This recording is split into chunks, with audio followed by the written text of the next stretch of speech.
Hello, my friends. Welcome back to the Non-Toxic Environment Show. This is your host, Andy Pace. It's been a while since I've been in front of the camera and recorded an episode of the show. I'm really excited to get back into it now that the cooler months have come to us. Summer is over, unfortunately, at least for us here in the upper Midwest. But I want to bring to you another wonderful interview with a friend of mine in the industry. You may know her. I'm sure most of you do. PJ Harlow. PJ is a holistic indoor environmental consultant. She really got into this because of her own unbelievably tragic situation in her own space. And, it's funny how so many folks that I talked to kind of came into this because of that. This is not something that you study in school. You don't go to college and say, I'm going to be a mold inspector. It's usually something that happens in your house, something that triggers serious health concerns with family.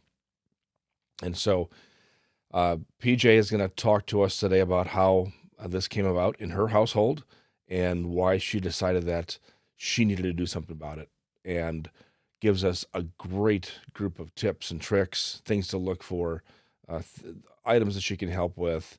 And like I say, I really consider her a friend, a colleague in this space, and I am sure you're going to enjoy our conversation. So here's PJ.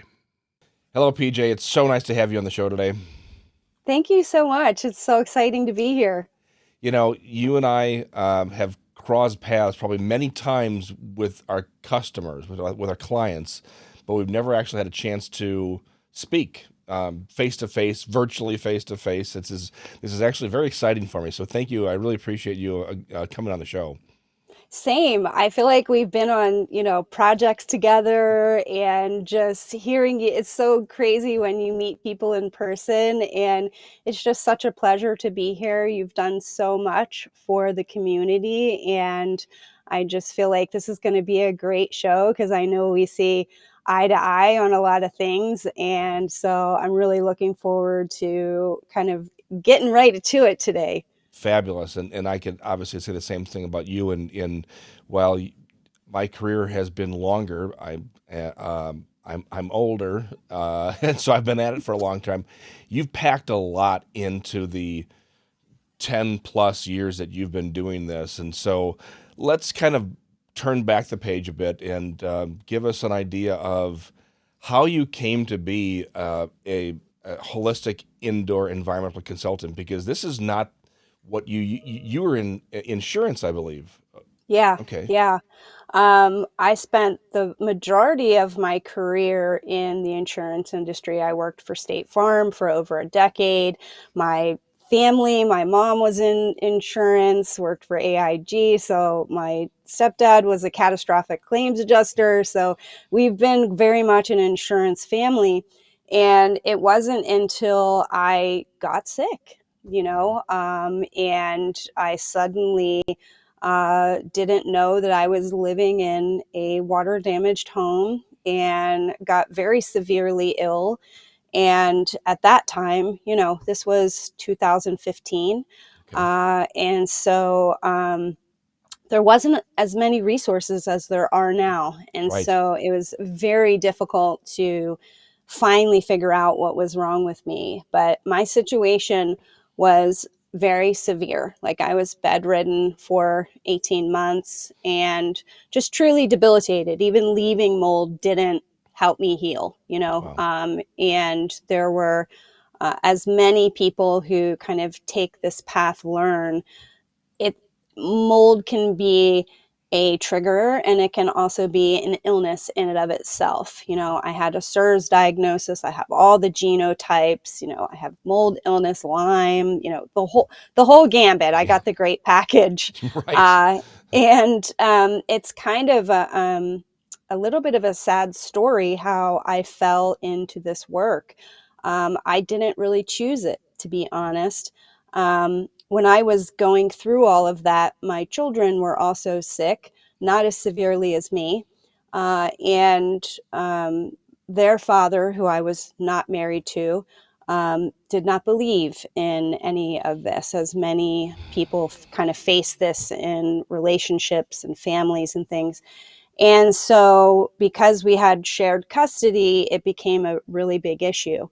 And I was trying to treat my kids with, seeing doctors and herbs and supplements. And he took me to court, Mm. and it was a very nasty court case. And I was being accused of having Munchausen syndrome and poisoning my kids, and DFS got involved, and it was really awful experience. Oh, I'm so And sorry to hear that.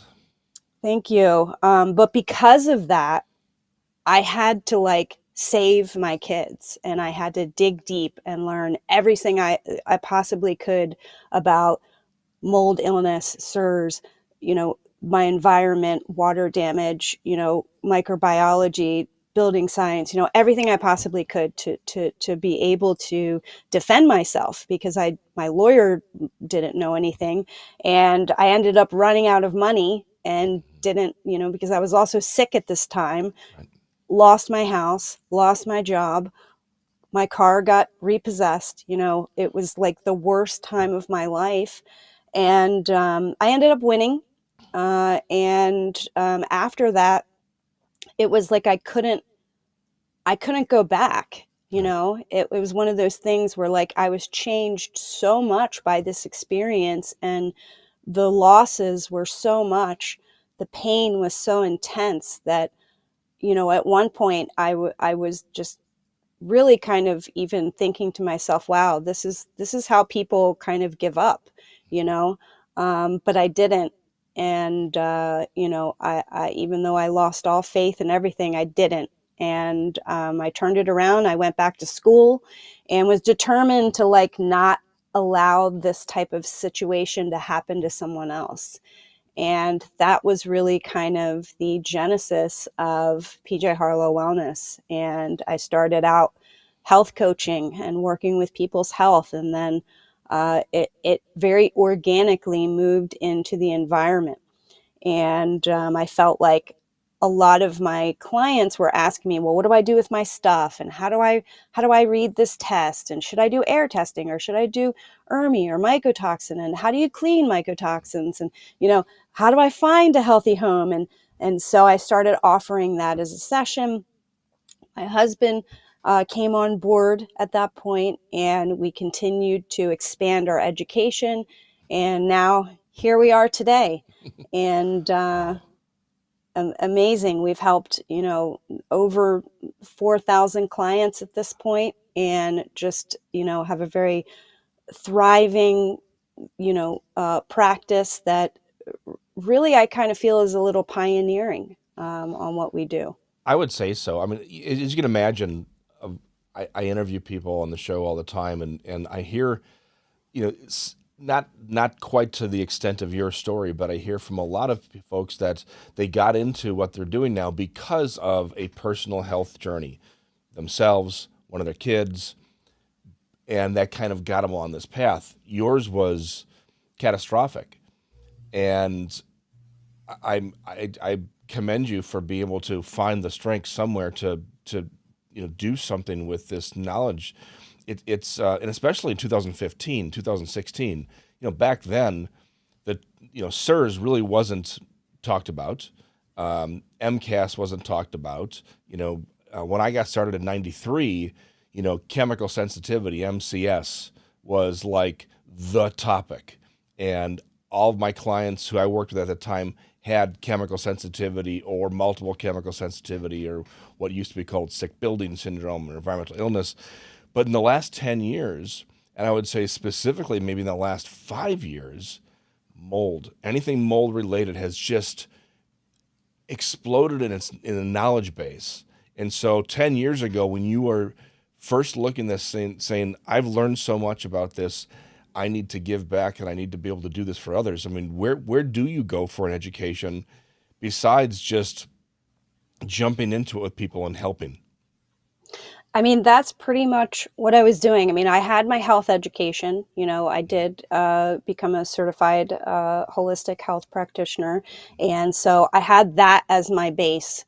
And, you know, being that I did work in the insurance industry, I felt like I had a really unique grasp on risk assessment. mhm, And, I think very analytically. And so I kind of poured that into my work and just really spent almost every living, waking hour studying everything I possibly could, just reading. I get a lot of education from books, studies, just reading peer reviewed research and just really self led because you're right, there is no school for this. I mean, I have certain IICRC certifications. We're an sure. IICRC certified firm, same as Peter, my co founder. And I've taken clean room courses and just other different certifications and things like that to really kind of build upon my portfolio. But there is no one course to kind of learn, and there's so many areas of expertise that you could possibly go down. So I think that's one of the unique things about us, is that we kind of blend health and home, even though our sole focus is on the environment and helping people navigate those types of projects. Mhm. Yeah, you bring a really interesting perspective to this. Coming from the insurance side of things, knowing what you know about how the actuaries make their assessments on like you said, risk assessments. Do you find now using both your past experience and your current experience, do you find that mold problems are becoming more frequent, or is it that we now know more about that, therefore we talk about it more? I think B, we Okay. talk about it more. Mhm, Um, Certainly, on the other side of that, though, I do think that the tighter that we build homes, mhm, I'm seeing a lot more problems with HVAC. And, because the building envelope is so tight, it's creating more toxicity versus somebody who lives in an 80-year-old home where it's breathing and the mhm, concentration isn't as intense. So, and homes that don't have full on ventilation systems, I'm seeing a lot of problems with ventilation, especially in Texas, Florida, the really in the humid climate zones, especially. So I think yes and no. You know what I mean? Like mhm. it's hard to say because in one way I'm a little bit biased because everybody I work with is sick or Right, focused on health. So right, right. I'm not getting like equal opportunity of clients that I do get some people who aren't sick, but it's a small percentage. Yeah, and I think that, and I've talked about this just recently on some of these episodes, that uh, you know, ever since the 50s, when homes started to be built with more synthetic materials, into the 70s, when we started to tighten up our energy usage, make homes a little tighter to make more energy efficient. And then in the 80s and 90s, especially the 90s, when all of a sudden green building became like the fad, and not green from a standpoint of human friendly, but a green from a standpoint of eco friendly and energy saving. And it's somewhere around 2010, 2012, the building industry collectively said to themselves, humans live inside of these houses. Maybe we should be focusing more on how the humans interact in this home. And now we're seeing more energy codes written with recovery ventilation, knowing that we're building our homes tighter to be more energy efficient. But they're at least addressing the air ventilation thing. But what they're not addressing at all is moisture, and how you can build a home, you think you're building it perfectly, and you're not going to allow any moisture to get into that cavity wall, but it's going to get in there. It will get in there. So you have to design the home knowing that you have to give that moisture a path out. And I don't think the building industry has quite yet grasped that concept. I 100% agree. You know, kind of like reevaluating your question. I do absolutely agree with that. You know, I can't tell you how many homes we see that are brand new and they have just construction defects from even just something as simple as like flashing. Yeah, You know, like right. we can't even get that right. Like, you know, and really just the very simple construction basics of lining things up and making sure that, you know, we are thinking about moisture. And that's Mhm. one of the things that I'm always trying to teach our clients is that it's stop focusing on the microbe, focus on the moisture, because that's the root cause. Right, when we try to prevent mold, that's where you get into trouble. You know, that's when you're not really getting to the root, and that's where we are most effective, as you were just saying. Yeah, I think a lot of times the methods that are employed for mold prevention are essentially a crutch that give us the feeling that we're doing something positive. I'll give the comparison to the use of zero VOC paint in the house. You know, in the mid to late '90s, when VOCs first became regulated, and all the paint manufacturers started coming out with zero VOC paints, understand that it had nothing to do with human health. It had to do with outdoor air pollution. Well, the paint manufacturers weren't selling a lot of these products because they weren't really that good. And so they started coming out with these ads, the marketing that kind of showed like, you know, the mom painting paint in the new nursery and giving this illusion that this means it's better for the occupants. And, you know, very few paints today are actually sold as being toxin free, free of hazards. They're all sold as zero VOC. Still, to this day, VOCs are only regulated because of outdoor air pollution. But we get lulled into this sense of security thinking that we're actually doing something to help. And I see the exact same thing in the building industry with antimicrobials in this and antimicrobials in that. All you're doing is just kicking the can down the road, and it's going to be worse later on. Yeah. And, you know, I've even seen, I think it was Will and Perkins did a study that even showed that, you know, the use of antimicrobials aren't even really doing what you think it's doing. Right. And oftentimes, you know, I'm fascinated with studies on the home microbiome and really trying to continue to learn everything I possibly can about what all of these things, like what effect is that taking on the internal microbiomes. And even when we think about kind of environments are we trying to create?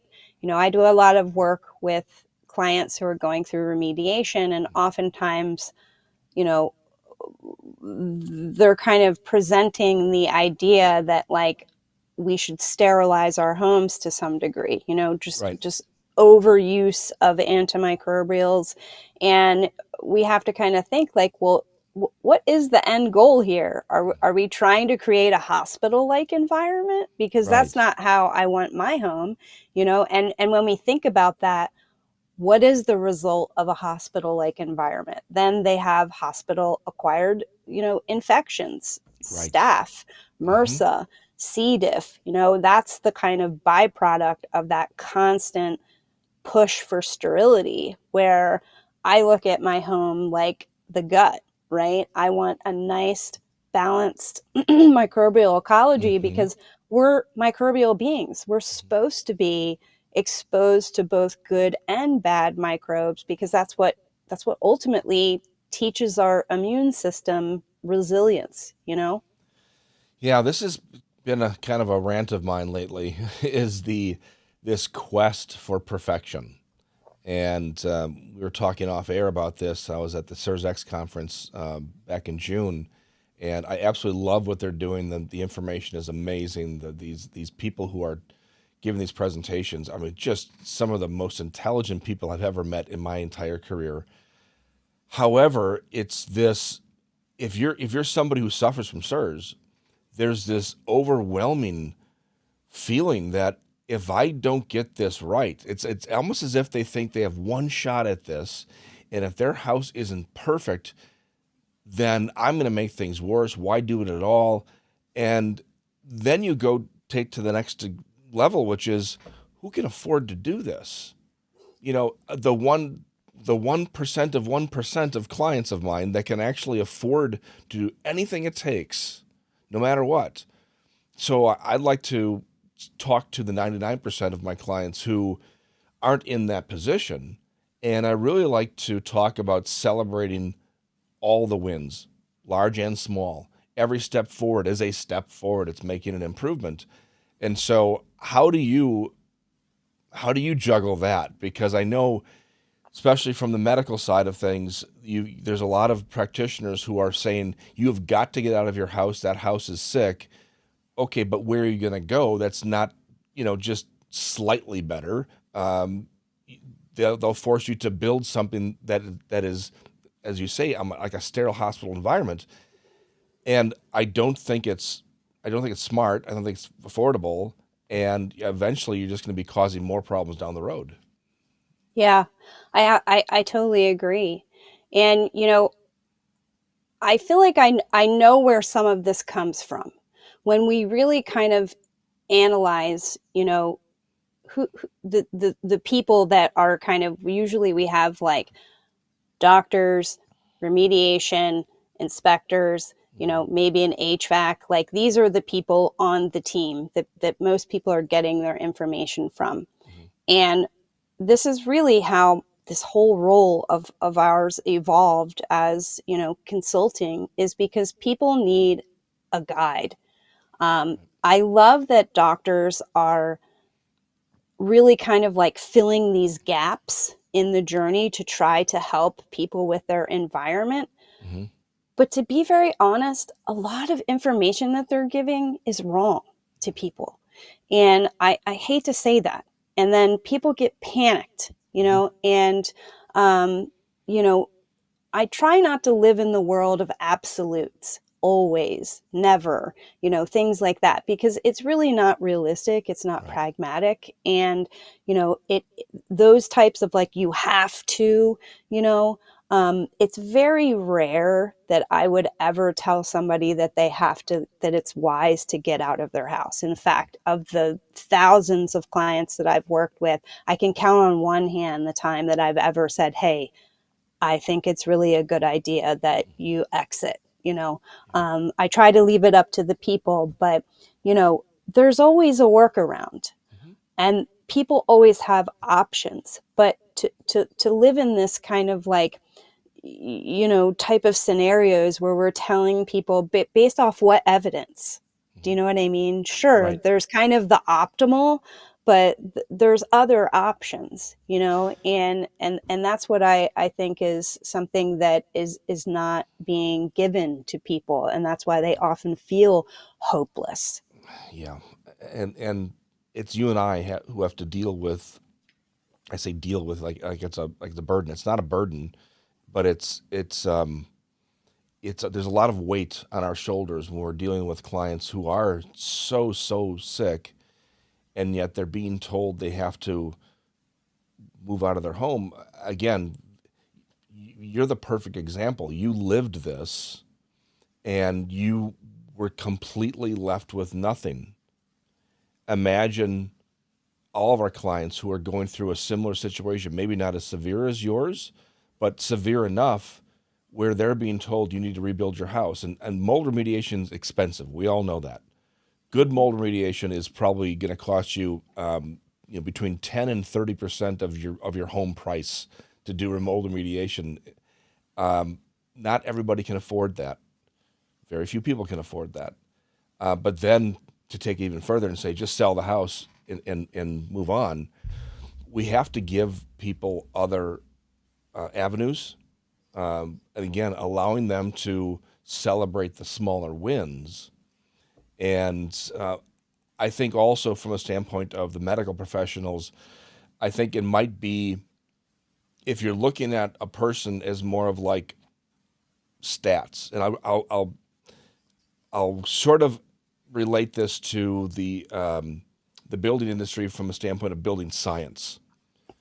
The builders that really follow building science methods are always chasing the metric.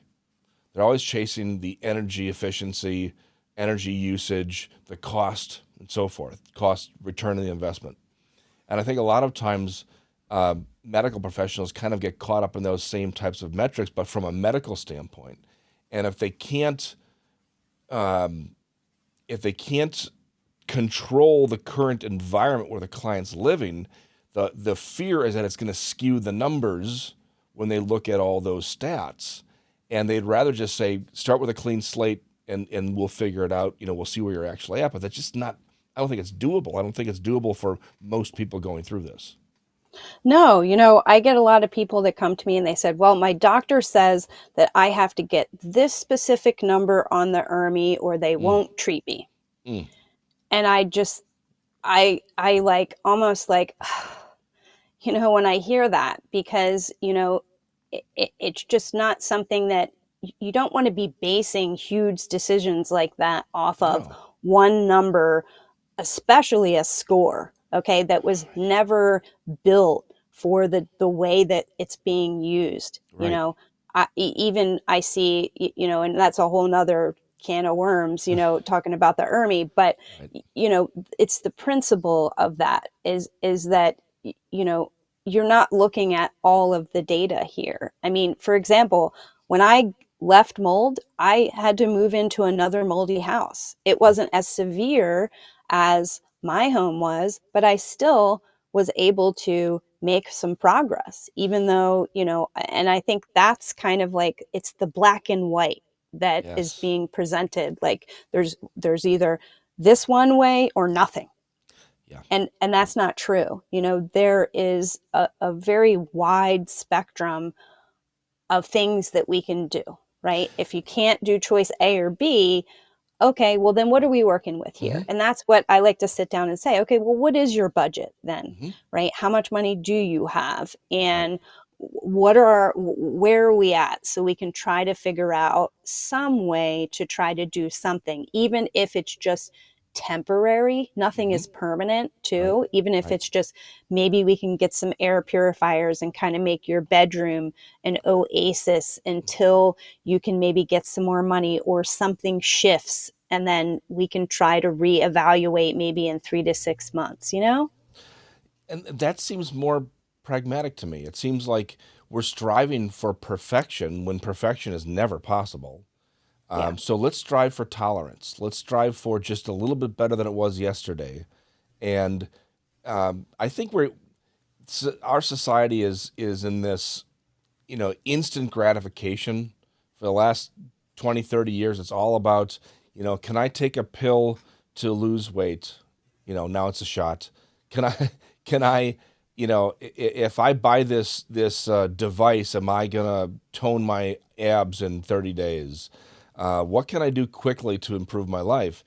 And I think realistically speaking, you always got to put in the hard work and understand that this is not going to be perfect. It's going to be as good as we can get for now. But it doesn't do anybody any good saying that it's either all or nothing. And I fear that's where we're at right now with a lot of folks in the industry. And that is fear mongering. That is, again, it's going to be just the well to do are going to be able to afford those types of fixes. And for the 99% of the public who cannot, what are they left with? And so I really appreciate your approach to this. Yeah. I think, and I think that sometimes it's easy to say, you know, to give people like, what would be, like I said earlier, the optimal situation. Like, sure, even when we're talking about remediation, and let's say an inspector found 10 sources, sure, it would be great to do all 10, Mhm. but we actually have to sit down and say, well, let's be realistic about this. Let's give some structure to this, these findings. Mhm. What's the severity? What's going to move the needle the most? that we can do. And sometimes that's where you kind of have to really sit down and analyze all of the data that we have, and then start to build a plan strategically based off of that data and the actual facts. Hmm. How sensitive a person is, how Yeah. susceptible they are, what symptoms are they having. Even with that, not everyone falls into the same range of illness. and Right. and even when we're talking about like sorting contents and people going through contaminated contents, I feel like the current model is so almost like stringent, like it's just like if it's porous it's got to go, Hmm. and so there's still other metrics that you can use to assess that risk. Like it depends, if we're talking about a leather shoe, sure, some camps say throw it away, other camps say clean it. But I really like to sit down and look at, like, well, I look at the person, just like I said, how sick are they? How sensitive are they? Are they susceptible? Then we look at the item. Sure, porosity comes into play, but is it kept in a box?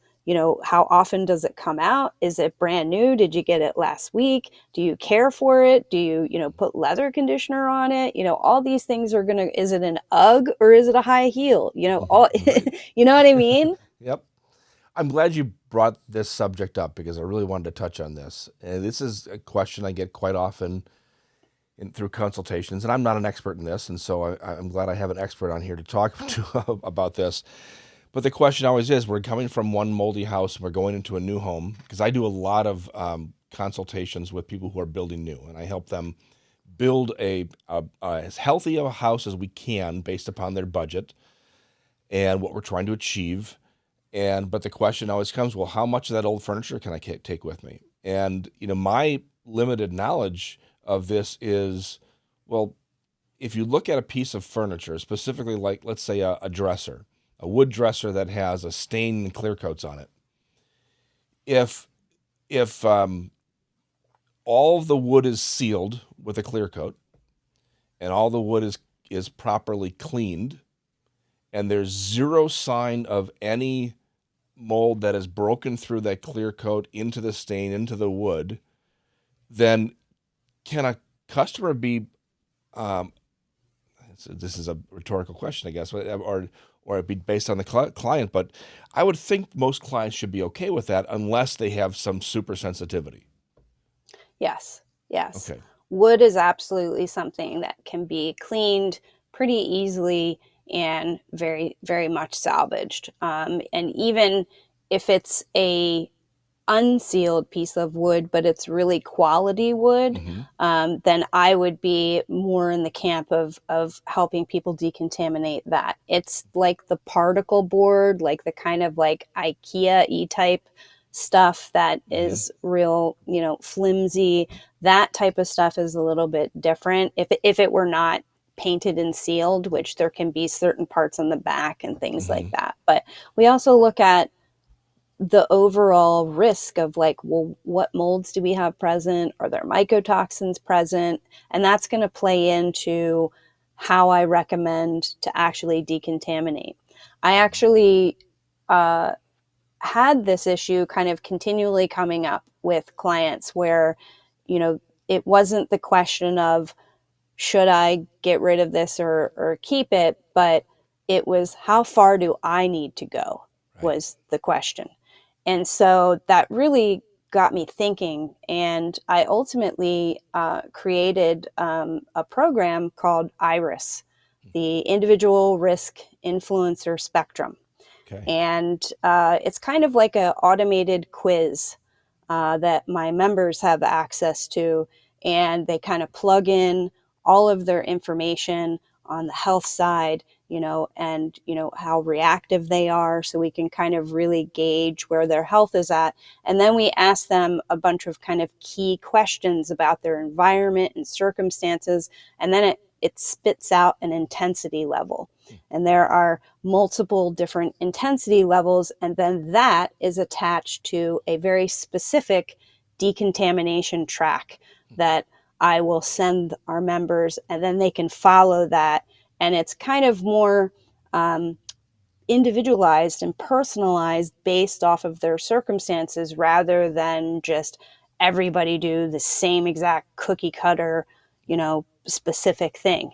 And, I find that to be pretty helpful. A lot of people really, I think things need to be a little bit more personalized again. I think that's really an overarching kind of concept that we're talking about here is I think that things have been so black and white, and everything with mold has moved so quickly in the past 10 years that we kind of haven't had a chance to catch up, Mhm. and create resources that can make things a little bit easier to navigate. You know, yes, everything is very black and white. However, if you go out around the country, if you interview a mold inspector and a mold remediator, in every state, you're going to get different answers. They all have their own ways of looking at it and dealing with things. Individuals are every all of us as the homeowner who is going through this, we're all pretty much the same. It's like we want to live in a healthy environment. We're getting sick because of this, but the way it's remediated is different from state to state. You know this because you work all over the country, and it's like there is no set standard. It's still the Wild West. And so when it comes to things like all of our possessions from one house to another, I mean, one person will say, I was told I have to throw out everything and start from scratch. Well, really? Everything? Even the metal bed frames? That doesn't make sense. Yeah. Even the clothing that you could actually sanitize, it just doesn't make sense. Or is it just kind of a CYA thing from whoever's involved that they don't want to be liable or on the hook if something slips through the cracks and makes them sick again? Mm-hmm. Mm-hmm. No, I hear the same thing. I can't, even on social media, I continually hear people say, I had to get rid of everything.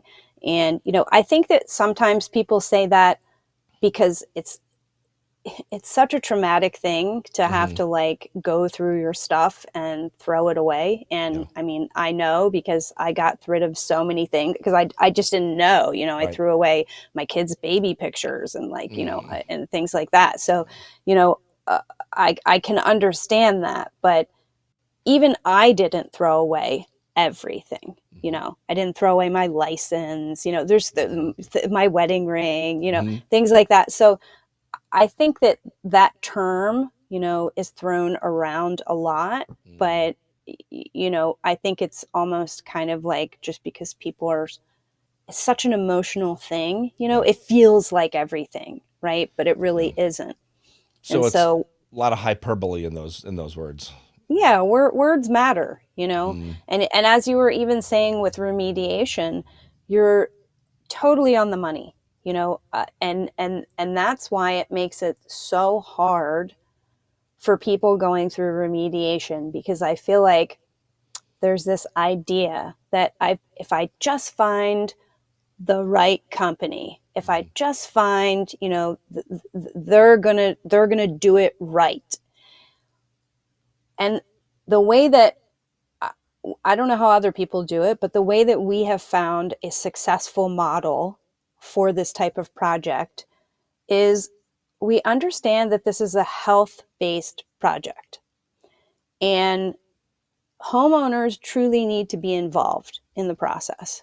Um, this isn't the same thing as getting some new electric or having your home painted. It's very much based on the decisions and the actions that a remediator will partake in your home can either make your health better or worse.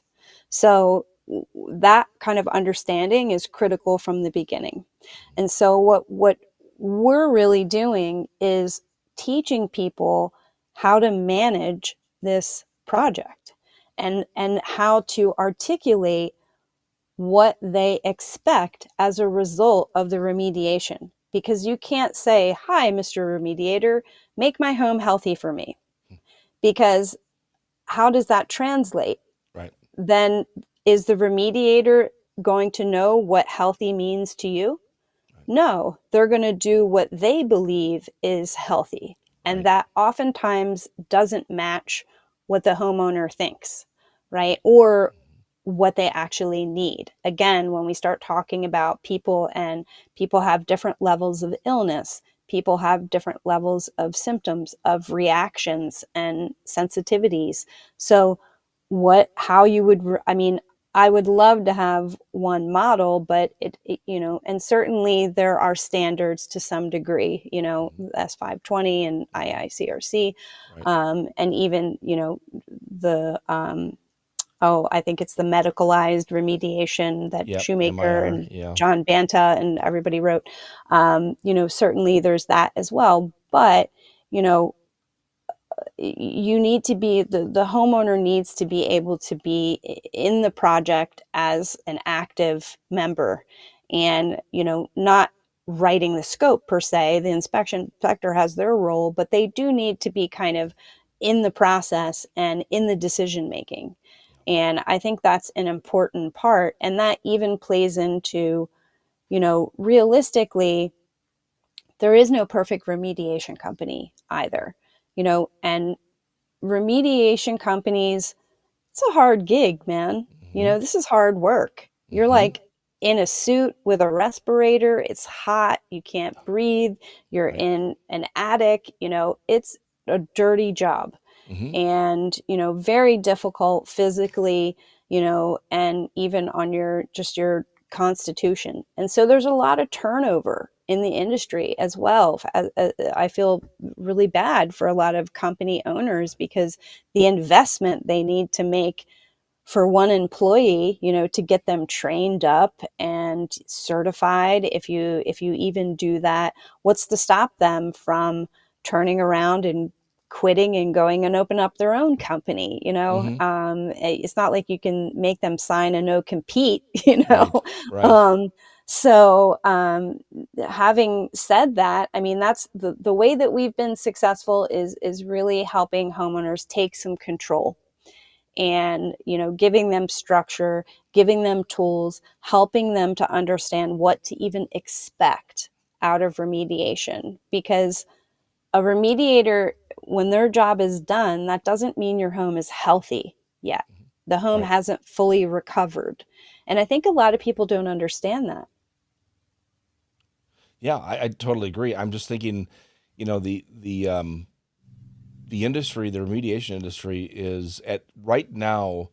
They're in this position of being able to essentially, you know, write their own um, uh, paycheck. Essentially, I mean, because it's very expensive. It is a labor intensive, especially if you do microparticle cleaning. That adds tons and tons of labor hours to the project, and but it's interesting the pushback. We started reaching out to remediators about a process that would cut the cost of mold remediation down about 75% because it reduces the labor quite a bit. And we start getting pushback right away. Not because it's not effective, but it's the fear mongering of, well, that won't be as effective as what we do because we put 100 hours into doing this and this only takes, 10 hours. Okay, but you realize that if you can work on more clients on a daily basis or a weekly basis, you can help more people. Ultimately, it's good for both business and for the future of this industry because I think we're literally, I mean, there it's been estimated what 70% of homes in the United States have mold and moisture damage to some extent.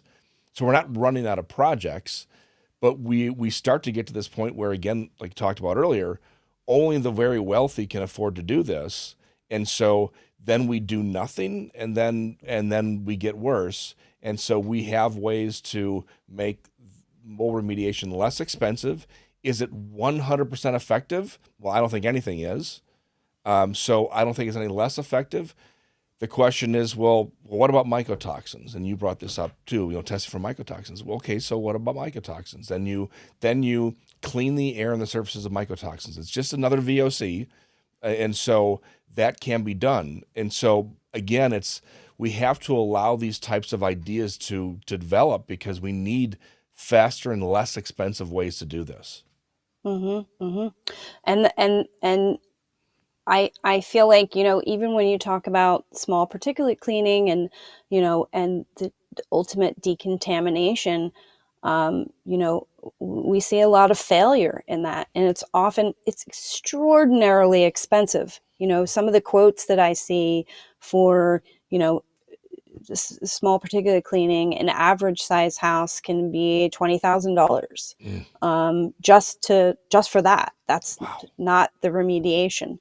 And so most people can't afford that. So, and ultimately, that's another part of what we're doing is we're Mhm. trying to strategize, like, okay, well, what can we do in lieu of that? How can we use the remediator for the parts that Mhm. we absolutely need them to do, right? Which is the Yeah. controlled demolition and Mhm. doing that aspect for it. Cleaning that part we can sub out or DIY. Mhm. There's other avenues that people can take. And I think that's where you kind of have to be a little bit liquid with Right. remediation, right? You got to shift the emphasis or shift the dollars into places you brought it up before. Where are we getting the best return for that investment? And understand too, and I'm sure how many times you've heard this from clients that before they met you, they had their home remediated once or twice because it didn't take, and then they finally get in touch with you and say, let's put together a real plan to do this. So we know mold remediation not only is never perfect because there's no such thing, but it doesn't mean that mold won't come back, and it can come back within a year. And we have to live our lives too. We have to open the front door and leave the house once in a while. We open up windows. People bring things in on their person when they come into the home. So our home can get sort of reinfected with mold that may or may not be that an issue with one or two spores on your shirt, but if it finds a happy place to thrive, now it could become problematic.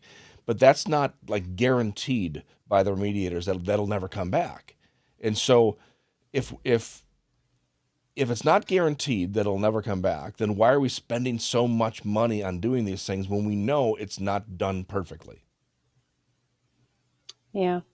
So I don't know. It's just it's an observation that I see. You probably see it every single day with your clients, and so I guess on that note, what are some things that you used to do when you first got started? Some recommendations that you made because we all change our professional opinions after we learn.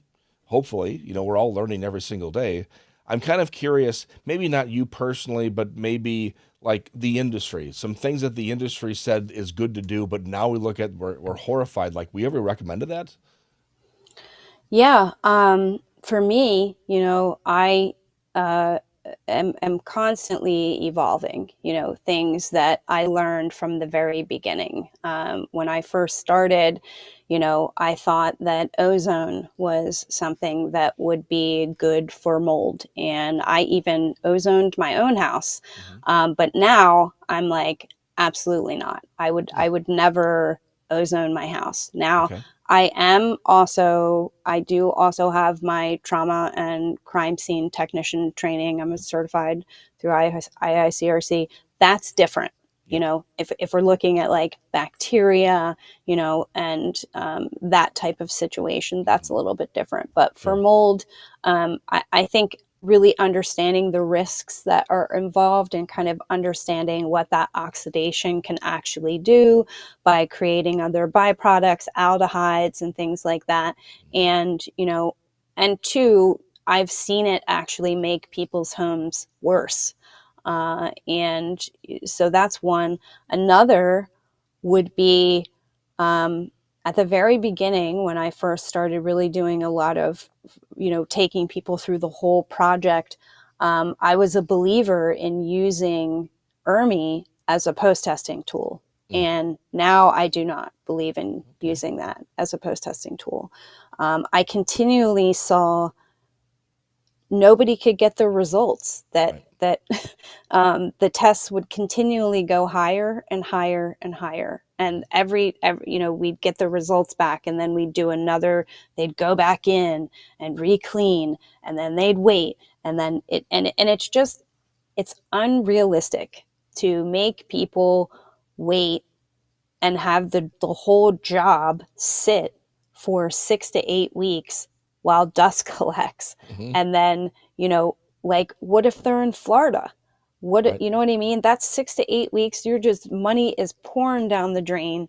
We're waiting to get HVAC put back in or unsealed. The house isn't being, conditioned to that point. And it's just too, and then the people can't get, they're living in an Airbnb or somewhere else, and so it's just not feasible, and the results just, I never saw it happen, not once, not I'm glad once. you brought that up because I always wondered, we're gonna wait 6 or 8 weeks until we collect enough dust. Yet uh, uh, that humidity is now causing more problems because you're not getting it out of the air. So what good is this actually doing besides checking a box for an insurance company or checking a box for your physician?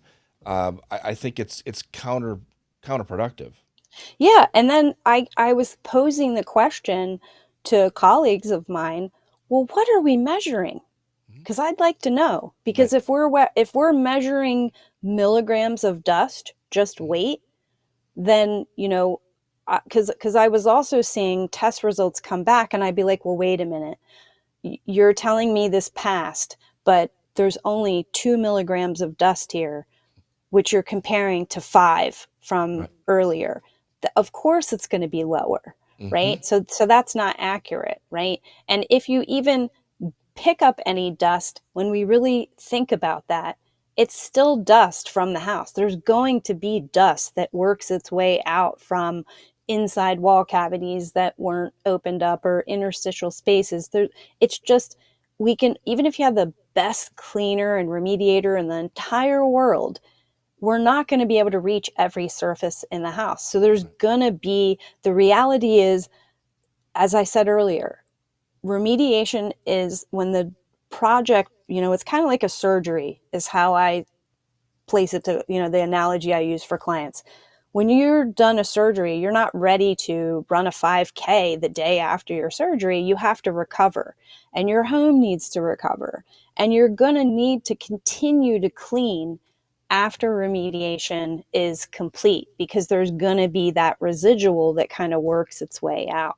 And I just don't think, and if we look at the ERMI again, if we're actually looking for, the species, we know that the biome isn't going to be recovered Mhm. 6 weeks after remediation. It's Right. going to take at least 6 months for that to actually happen. And so I like to be more realistic with clients and kind of help them understand what to really expect. Now, I do believe there should be accountability, 1,000,000%, that PRV, post remediation testing, for those out there who don't know what PRV is, that's an absolute, it must be done, and it's crazy when I hear how often it isn't done. There Mhm. needs to be accountability for remediation companies.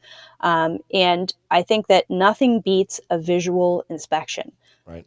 an inspector going in and, not only doing some air samples but also doing some surface samples. I'm also a big believer in not, if encapsulates are being used, they should not be used until after post testing has cleared. And I think that's another practice that's being heavily abused, that I'm seeing in the industry across the board, is that everything's being sprayed white and it's being kind of pushed as being healthy. Yeah, and I think that what you're telling everybody is it's trusting the process, provided that the process that's been put together, that you put together for the clients, is the roadmap of how to get from point A to point B.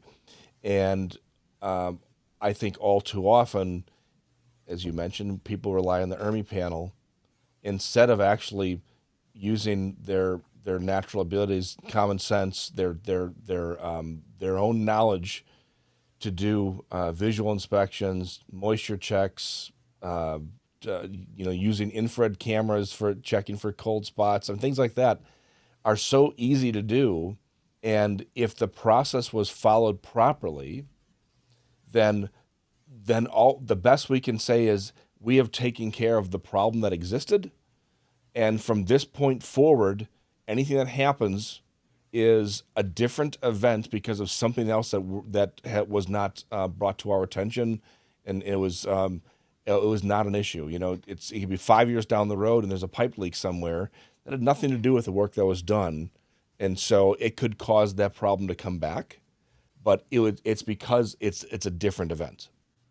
Yeah, yeah, and that's normally, oftentimes if people are still sick, and this is why too, it's you go back to the beginning, why it's so crucial to have a really talented, you know, upper class type inspector who is going to, be really good at their craft, because that's probably one of the bigger issues I see on the inspection side is that, well, I hired an inspector and they didn't find everything, or they only found like low hanging fruit and they missed like these big issues.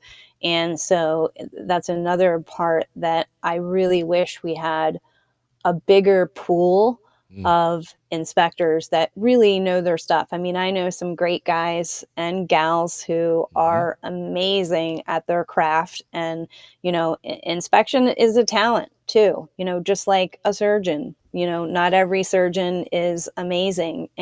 But there are some great people out there doing really great work.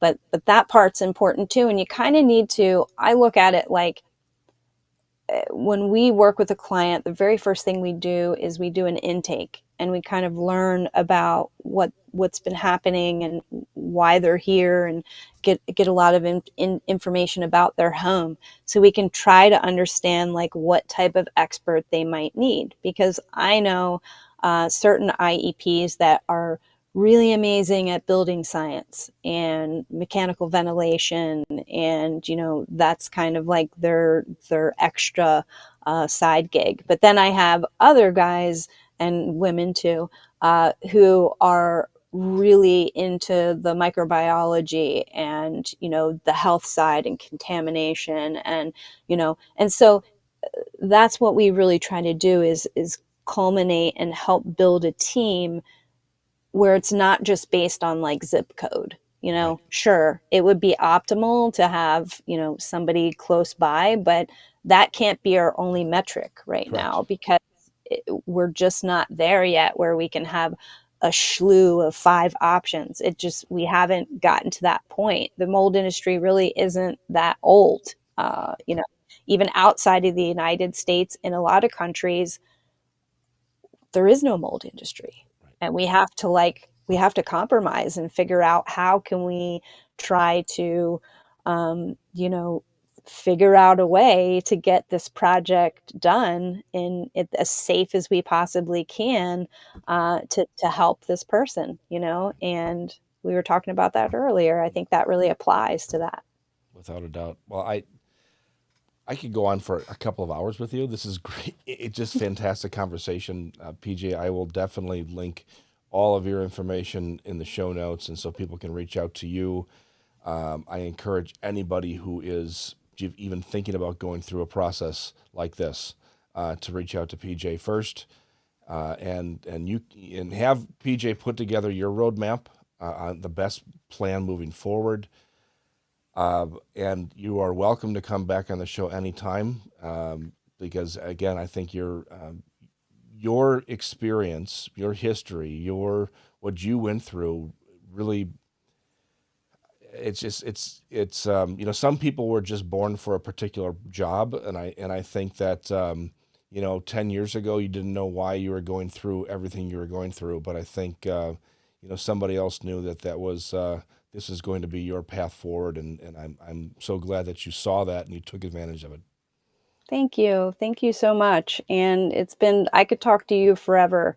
And, I'm so glad that we had this opportunity. And thank you again for just having a nice, relaxed conversation. I don't always get to talk about these things with people, so I hope your listeners enjoy it. I'm sure they will. And like I say, we'll definitely be having you back on to not even complete the conversation, have the next conversation between you and I. It's Would love to. we'll have an hour-long discussion on sharing stories of projects that I'm sure people will be interested in. So thanks again, Totally. PJ. Thank you.